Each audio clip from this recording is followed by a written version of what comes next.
નમસ્કાર ખેડૂત મિત્રો, તો આપનું સ્વાગત છે ખેડૂત મિત્રો વિશે યુટ્યુબ ચેનલ ઉપર। તો હાલમાં મિત્રો ગુજરાતમાં અનેકો દિવસોથી વાતાવરણમાં ખાસો એવો પલટો જોવા મળી રહ્યો છે। ક્યાંક જગ્યાએ ફૂલ ગરમી અથવા બફારો જોવા મળી રહ્યો છે, તો અમુક જગ્યાએ ઝાપટારૂપી વરસાદ પણ જોવા મળી રહ્યો છે।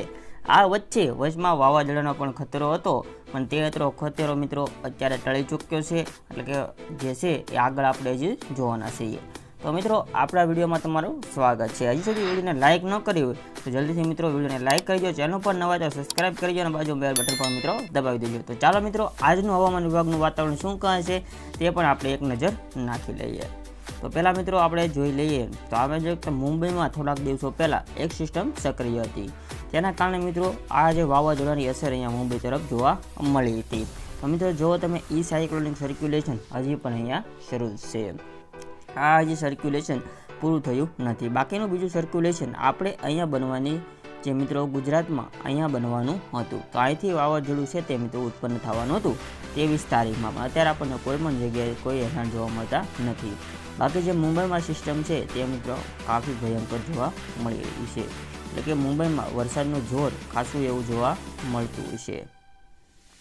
થોડોક મિત્રો આપણે કલર ચેન્જ કરી લઈએ, જોઈ શકો છો મિત્રો। તો મુંબઈમાં ખાસું એવું આપણને જોવા મળી રહ્યું છે।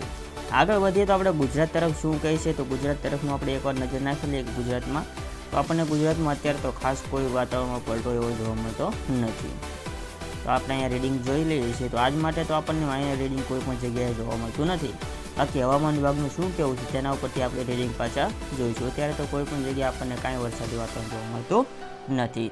તો હાલમાં મિત્રો જે કાલ 24 તારીખ ગઈ છે ત્યાં કેરળમાં મિત્રો જે છે ચોમાસું બેસી ગયું છે।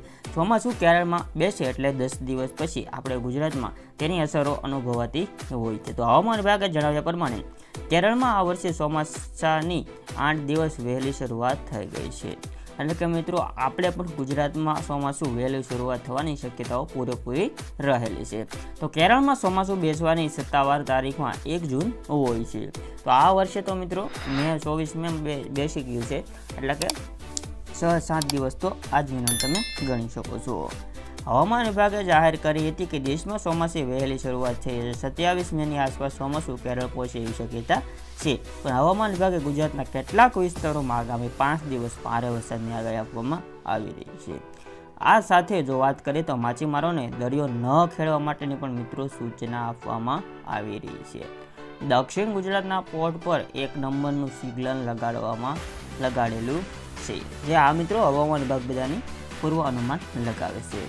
હવામાનની આગાહી પ્રમાણે આજે રવિવારના રોજ 25 તારીખ છે મિત્રો, રવિવાર જૂનાગઢ, અમરેલી, ભાવનગર, ગીર સોમનાથ, નર્મદા, સુરત, તાપી, પછી જોઈએ તો ડાંગ, નવસારી, વલસાડ આવા મિત્રો જે છે એમાં છૂટાછવાયા સ્થળોએ ગાજવીજથી ભારે વરસાદ પડવાની શક્યતા રહેલી છે।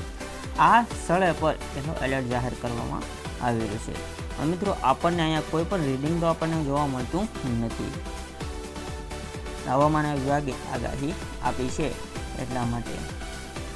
તો મિત્રો કાલના દિવસની પણ આપણે એકવાર આગાહી ઉપર નજર નાખી લઈએ કે કાલના દિવસમાં કઈ કઈ જગ્યાએ કેવી કેવી સ્થિતિ રહેવાની છે, કેવો પવન યોજાવાનો છે કઈ તેને મિત્રો જોઈ લઈએ।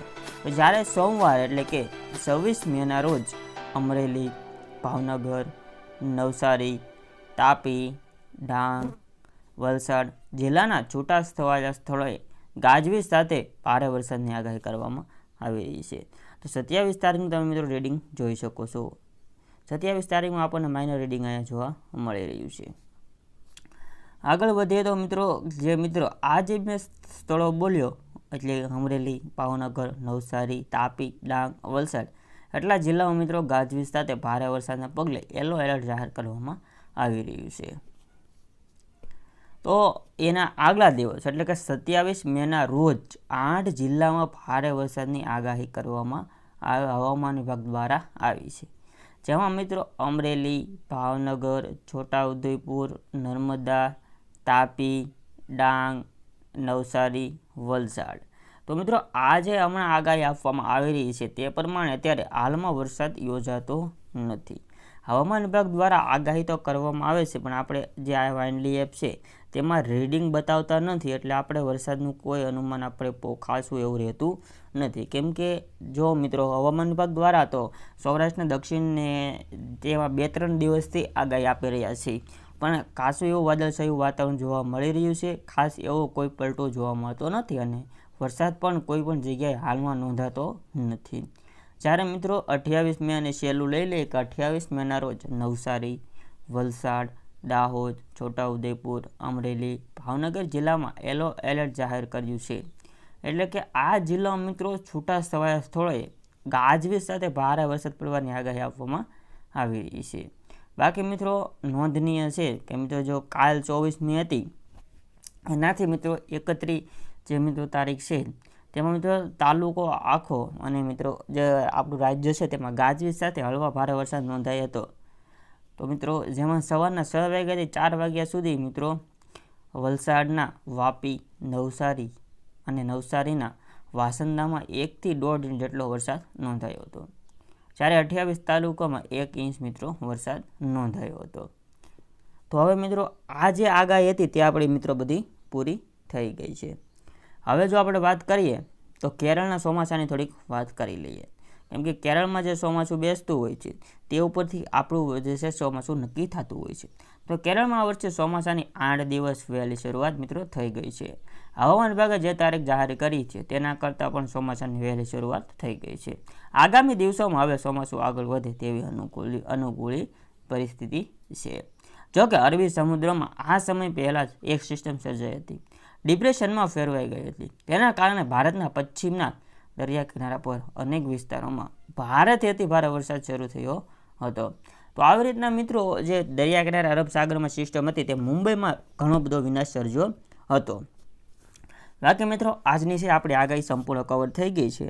જે વાવાઝોડાનો ખતરો હતો તે વાવાઝોડાની આપણે નજર નાખી લઈએ કે વાવાઝોડું કેવી રીતના તો મિત્રો જોઈ શકો છો અત્યારે જે વાવાઝોડું આપણે બનવાનું હતું તે અત્યારે આપણને કોઈ પણ જગ્યાએ જોવા મળતું નથી.